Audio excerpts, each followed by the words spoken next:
Assalamualaikum warahmatullahi wabarakatuh.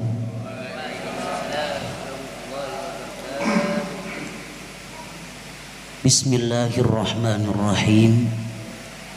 Alhamdulillahilladzi hadana lihada wa ma kunna linahtadiya laula an hadanallah.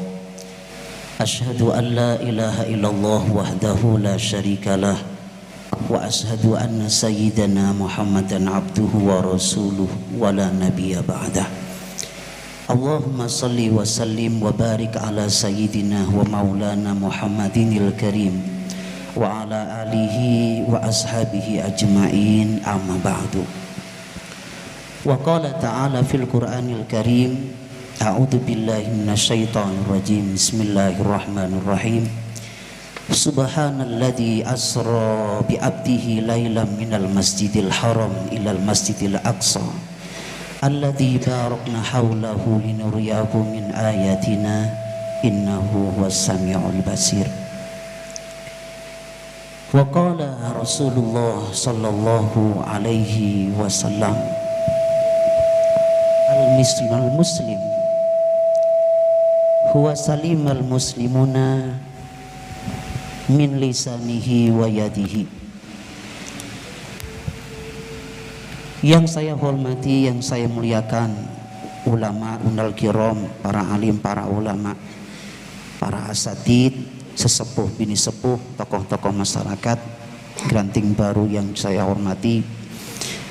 Yang saya hormati pula adik-adikku remaja masjid Taqwa yang selalu saya banggakan. Alhamdulillah, marilah kita bersama-sama bersyukur kepada Allah Subhanahu wa ta'ala atas segala rahmat dan nikmat yang telah diberikan kepada kita, khususnya nikmat iman dan nikmat Islam, sehingga sampai detik ini kita masih diizinkan oleh Allah bisa hadir di sini dalam keadaan sehat walafiat, tidak kurang suatu apapun. Bisa hadir di sini untuk memperingati hari besar Islam, yaitu hari Isra wal Mi'raj baginda Nabi Muhammad sallallahu alaihi wasallam, yaitu 27 Rajab. Salawat salam marilah kita haturkan untuk junjungan kita, Musafi'unal Karim, Murabbi Ruhina, yang nantinya akan membimbing ruh kita, yang nantinya akan memberikan syafaat buat kita kelak di hari kiamat, yaitu junjungan kita, panutan kita, baginda Nabi Muhammad sallallahu alaihi wasallam. Marilah kita berbanyak bersalawat kepada beliau dengan rasa tasyakur, dengan rasa syukur, dengan rasa ta'zim atas pengorbanan dan perjuangan beliau untuk kita semua. Maka kita perbanyak dengan membaca Allahumma sholli ala sayyidina Muhammad wa ala ali sayyidina Muhammad. Bapak, Ibu, saudara-saudari sekalian, adik-adikku remaja masjid yang saya hormati dan yang saya banggakan, kita harus bersyukur bahwasanya kita bisa melaksanakan Isra wal Mi'raj, peringatan Isra wal Mi'raj di masjid kita, Masjid Taqwa yang kita cintai ini. Kita sangat-sangat bersyukur mempunyai kota Surabaya yang aman. Kita sangat-sangat bersyukur punya negara juga aman dan tentram. Gak ada kerusuhan, gak ada kekerasan, gak ada peperangan. Semua tenang-tenang saja, tanpa aman dan tentram. Kita harus bersyukur. Karena apa? Saudara-saudara kita yang berada di Timur Tengah dan di lainnya sampai saat ini masih dalam keadaan perang. Betapa sulitnya, betapa sakitnya.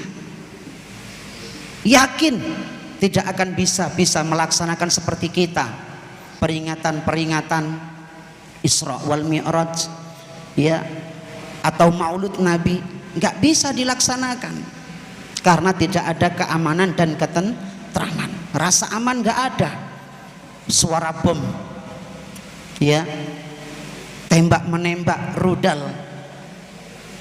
Kalau sudah demikian, hadirin yang dimuliakan oleh Allah, segala aktivitas apapun tidak akan bisa berjalan dengan baik.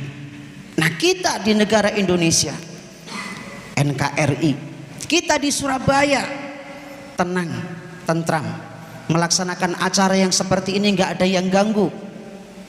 Kalau di Timur Tengah bisa dilempar dengan batu, bisa jadi tembak-tembakan. Untungnya kita berada di Surabaya. Di Timur Tengah itu, saudara-saudaraku sekalian yang saya hormati, ya, antara syekh kalau misalkan sedang berbeda pendapat, ya, kalau sudah beda antara pikiran yang satu dengan yang lain, beda akidah, wah perang. Nggak seperti kita, ya. Kalau antara ulama dan ulama misalkan ada perselisihan pendapat, itu tidak seperti mereka langsung baku hantam teman-teman dan tembak-tembakan, tidak. Tapi diselesaikan dengan arif dan bijaksana. Walaupun ada perbedaan selisih, tapi nggak sampai perang, nggak sampai antem-anteman, nggak sampai tembak-tembakan. Nah, ini patut kita syukuri, patut kita syukuri.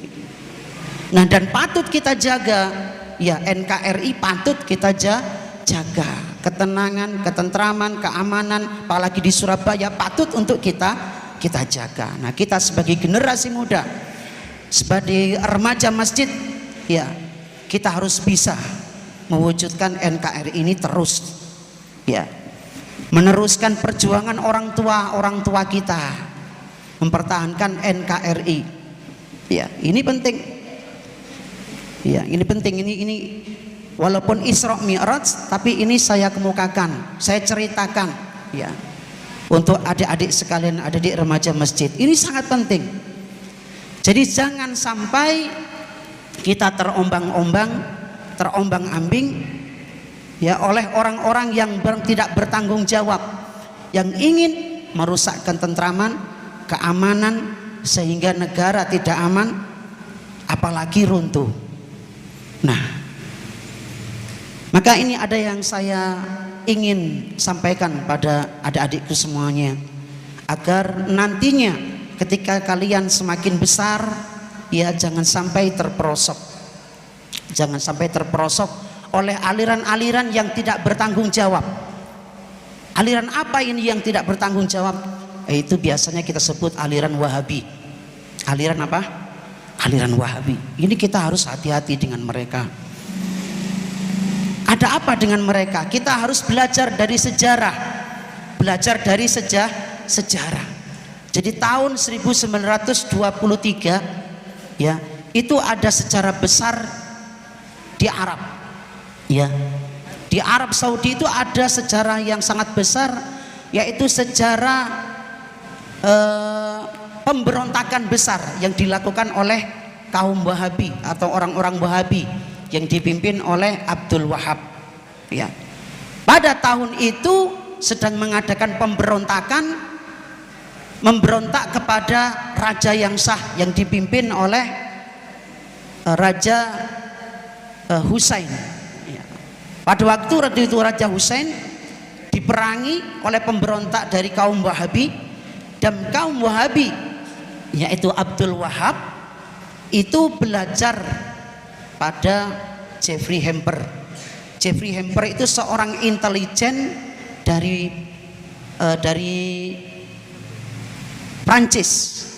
Nah, pada waktu itu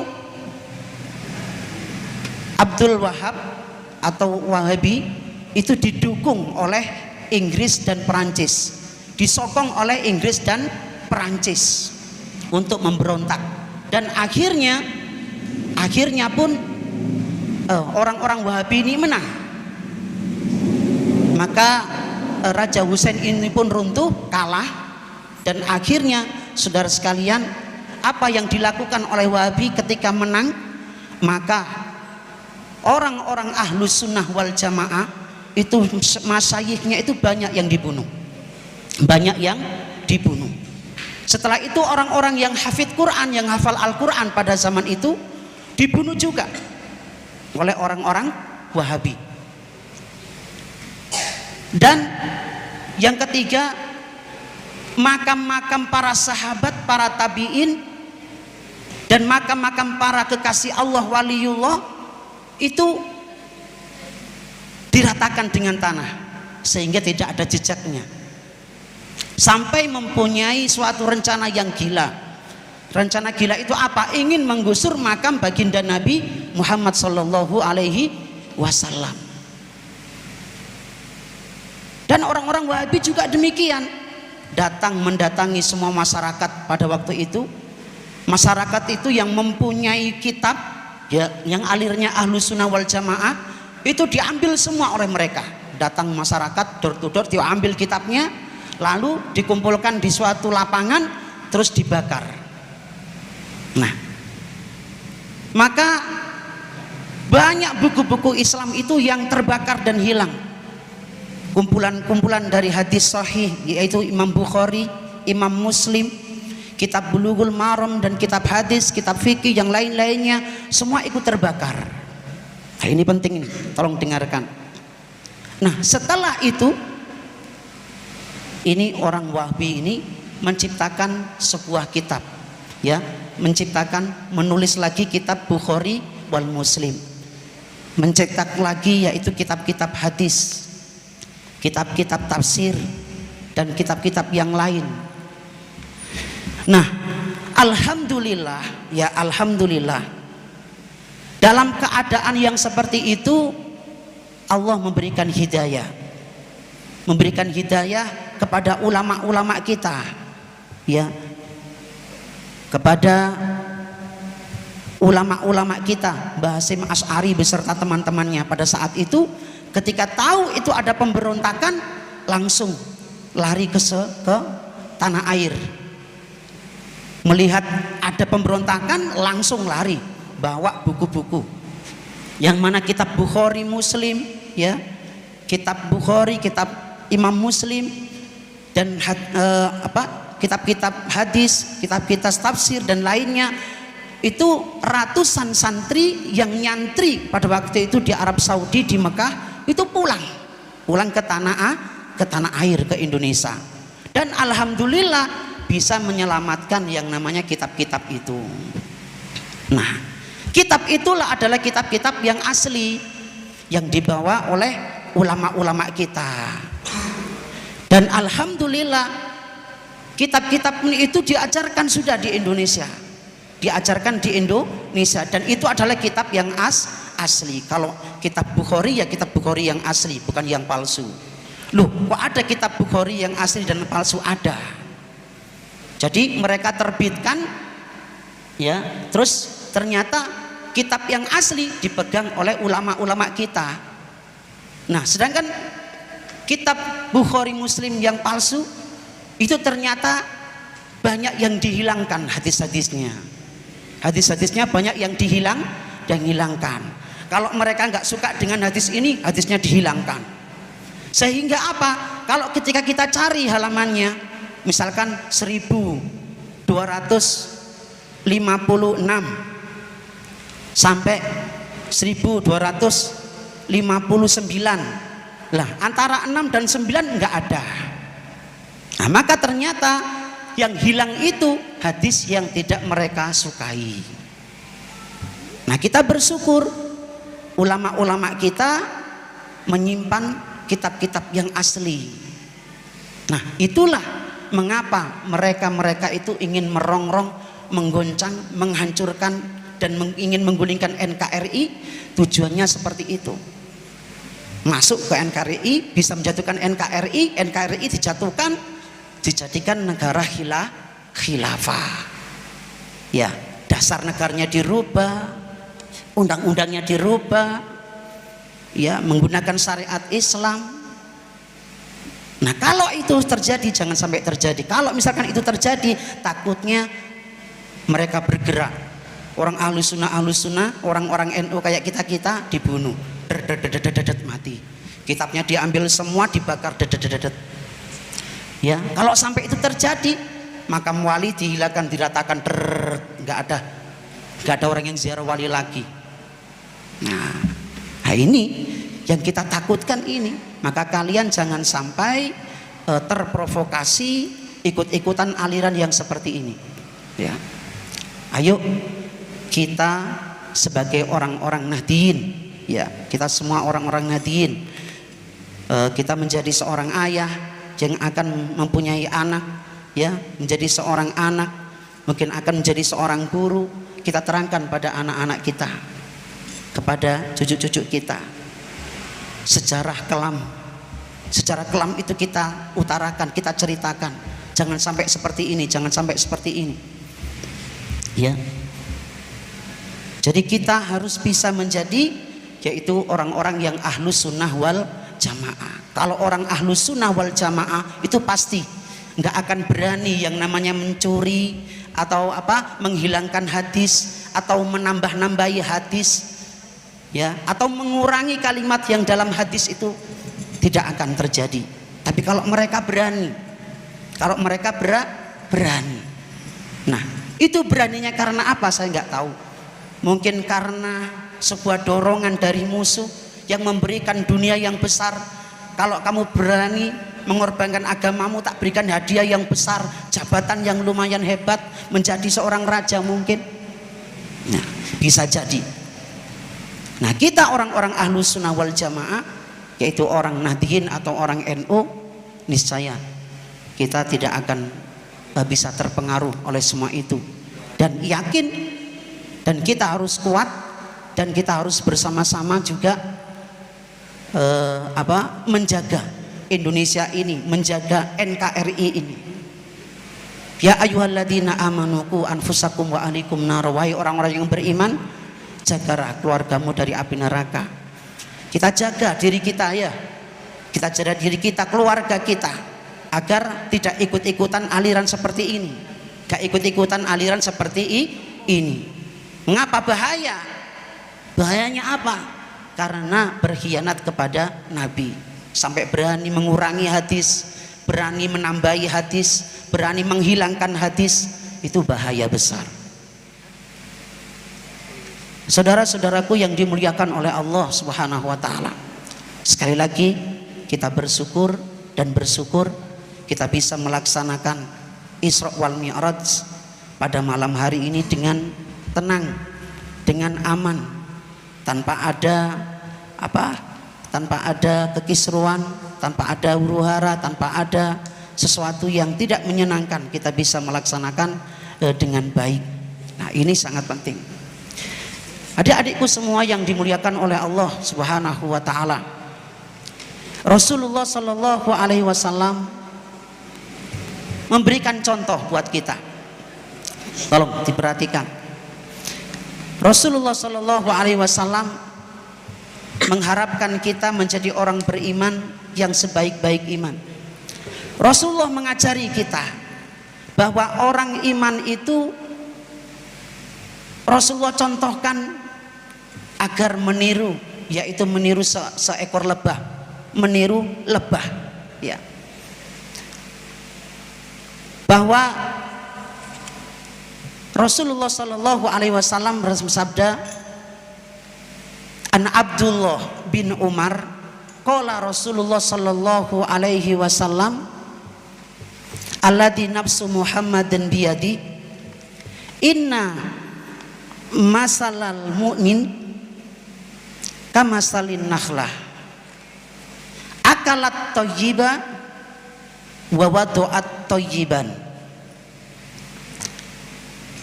wa waqa'at lam taksir wa lam tufsid. Rasulullah dawuh seperti ini, orang iman itu dimisalkan seperti lebah.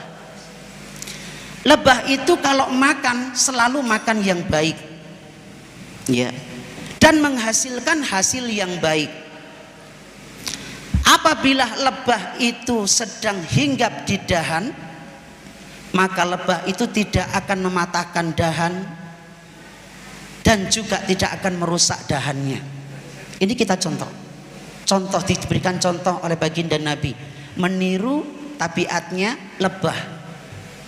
Ya, lebah itu saudara-saudaraku yang dimuliakan oleh Allah, kalau makan selalu ingin makan yang baik-baik saja, nggak mau makan yang haram. Coba kita lihat lebah itu, yang dimakan adalah sari-sari tumbuhan, sari-sari bunga-bungahan. Apakah kalian pernah lihat lebah itu hinggap di kotoran hewan atau manusia? Nggak pernah. Nggak pernah. Kalaupun ada, pasti kita salah sangka, pasti itulah lalat. Ini kak nu lalergong, ya, atau makhluk yang lain. Kalau lebah, insya Allah tidak akan. Karena lebah tidak mau makan yang jelek-jelek. Dia inginnya makan yang makanan yang bermanfaat, makanan yang halal, yang baik-baik yang dimakan. Nah, lebah ya setelah makan makanan yang baik, yang halal, maka menghasilkan sesuatu yang manfaat bagi semua, apalagi buat kita, bagi manusia. Menghasilkan apa? Madu, menghasilkan propolis untuk bisa mengobati orang sakit apapun, menghasilkan sesuatu yang bermanfaat, berguna, yaitu madu. Nah, kita manusia ya dicontohkan oleh Nabi nyuntuh tawon, ojo makan barang haram, yuk, ojo mangan barang-barang haram. Lek kepingin ibadah diterima Gusti Allah, mangano barang-barang sing halal. Lek kepingin dongamu mustajabah, yo mangano barang-barang sing halal. Lek sing kok pangan haram, dongane gak diijabahi Gusti Allah, ibadahnya gak diterima Gusti Allah. Ya. Apa maneh hasilnya yo gak iso apik. Makanan sing dipangan haram otomatis atine dadi keras. Iku masalah koyok ngono dorong buntute dawa. Ya, karena memakan barang yang haram ujungnya juga buntutnya juga panjang. Makan uang korupsi di masyarakatnya. Efeknya nanti di rumah tangganya, anak-anaknya, kecipratan dosa sing dilakoni wong tuwane. Ya. Di masyarakat dia merugikan orang, mencuri uang orang dengan cara korupsi, menipu temannya atau tetangganya. Ketika dia menjabat menjadi apapun, dia merugikan masyarakat. Akhirnya yang dimakan adalah barang haram. Nah, begitu pula dengan lebah. Lebah itu saudara-saudaraku yang dimuliakan oleh Allah, tatkala dia hinggap di suatu dahan, dengarkan, tatkala hinggap di suatu dahan atau bunga, maka tawon itu tidak akan mematahkan dahannya, rantingnya, bunganya pun gak akan dipatahkan, apalagi sampai dahannya yang besar gak akan dirusak, gak akan dirusak. Kita orang-orang yang beriman demikian. Dimanapun kita berada, di Granting, Setoyoso, Setotopo, ya kita hijrah ke sana, kita hijrah ke sana. Kita sebagai orang yang beriman, ya sebagai orang-orang yang beriman, nah ini jangan sampai membuat gaduh, jangan sampai membuat resek, ya, jangan sampai membuat rusuh, ya. Kita harus bisa menjadi orang yang beriman yang baik, sehingga kita di masyarakat dimanapun kita berada, kita diterima dengan tangan yang terbuka. Orang-orang senang dengan kehadiran kita sebagai orang yang beriman. Ucapannya ditunggu-tunggu, menyejukkan, bisa menyenangkan hati. Dihinggap dimanapun, ya, bertempat dimanapun, dia bisa menjaga diri untuk tidak merusak lingkungan-lingkungan yang dia tempati. Ya, buat adik-adik sekalian, kalau memang misalkan sudah menikah lalu pindah ke sana, nah, sebagai orang yang beriman, Nah, jangan sampai membuat huru-hara, jangan sampai resek di sana membuat gaduh. Harusnya sebagai orang yang beriman kita bisa menciptakan yaitu ketenangan, menciptakan keamanan, ketentraman. Karena baginda Nabi Muhammad SAW pernah bersabda, wallahi la yu'min, sampai 3 kali, wallahi la yu'min, wallahi la yu'min. Bukan orang yang beriman, bukan orang yang beriman, bukan orang yang beriman. Kila, man ya Rasulullah, siapa ya Rasul? Kata Rasul, alladzi la ya'manu jarahu bawa'iqahu, yaitu orang yang jahat dengan tetangganya. Orang yang jahat dengan tetangganya, yang tidak bisa memberikan rasa aman kepada tetangganya, nggak bisa menciptakan ketentraman, keamanan terhadap tetangganya, sehingga dia dalam bertetangga itu selalu buat resek misalkan. Ya, dengan tetangganya selalu buat resek, membuat tetangganya menjadi terusik, marah, terugikan. Nah, jangan sampai seperti itu. Itu adalah orang yang beriman. Orang yang beriman harus begitu, nggak oleh jahat dengan tetangganya harus baik. Nah, kita sebagai orang muslim pun juga gitu. Ya, sebagai orang muslim pun juga gitu. Al muslimuna salimal muslimun. Orang Islam itu adalah orang yang bisa memberikan rasa aman terhadap tetangganya dari lisan dan tangannya yang jahat. Ya, orang Islam yang baik harus seperti itu. Jadi jangan sampai menyakiti tetangganya sampai dengan lisan atau dengan tangannya dia berbuat jahat sehingga tetangganya marah, terugikan. Nah, yuk kita sama-sama adik-adikku semuanya, anak-anak remaja masjid, ya, kita bisa berusaha menjadi orang-orang yang beriman. Tadi dicontohkan oleh Rasul Shallallahu Alaihi Wasallam. Kita contoh Nahla. Nahla itu lebah, ya, makanannya selalu baik. Akalat toyiban, dia selalu mencari makan yang baik, bukan harta-harta yang haram, bukan. Wawadu'at toyiban, dia menghasilkan hasil yang bermanfaat. Ya. Wawaqa'at wa idza waqa'at lam taksir walam tufsid, jika hinggap pada suatu dahan atau ranting, dia tidak akan mematahkan ranting itu dan merusaknya. Kita sebagai orang-orang yang beriman harus bisa meniru tawon.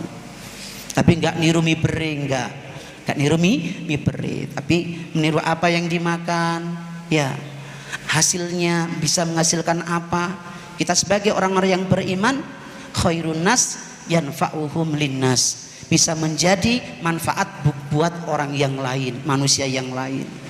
Ini yang bisa saya sampaikan.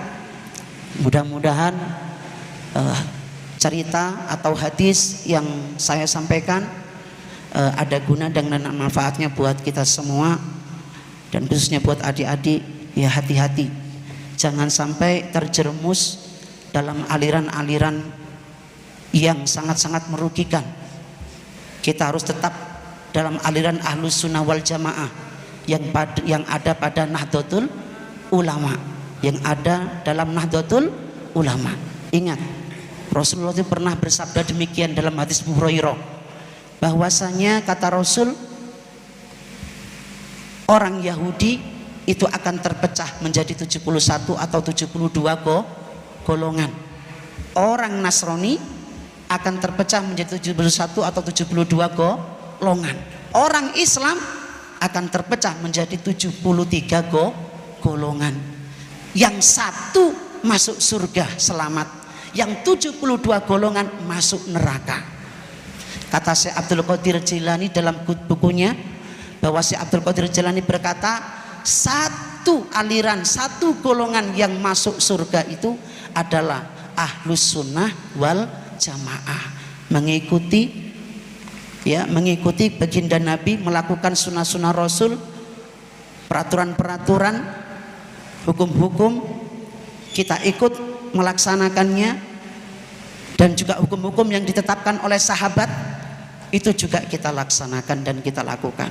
Itulah ahlus sunnah wal jamaah. Semoga kita diberikan hidayah oleh Allah, bisa selalu ikut ahlus sunnah wal jamaah yang tergabung dalam Nahdlatul Ulama. Kita orang-orang Nahdien, niscaya kita berdoa bersama-sama, mudah-mudahan kita selalu diberikan hidayah oleh Allah Subhanahu wa taala, kita diberikan kesehatan, kita diberikan kekuatan, dan mudah-mudahan kita dijauhkan dari segala musibah, bala, bencana yang berat, dan mudah-mudahan kita bisa melaluinya dalam pandemi ini dengan baik, dan mudah-mudahan pandemi ini cepat usai dan kita bisa beraktivitas sebagaimana mestinya.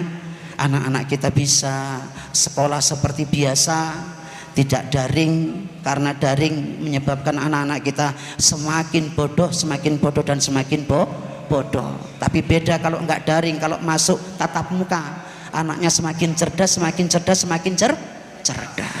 Al-Fatihah.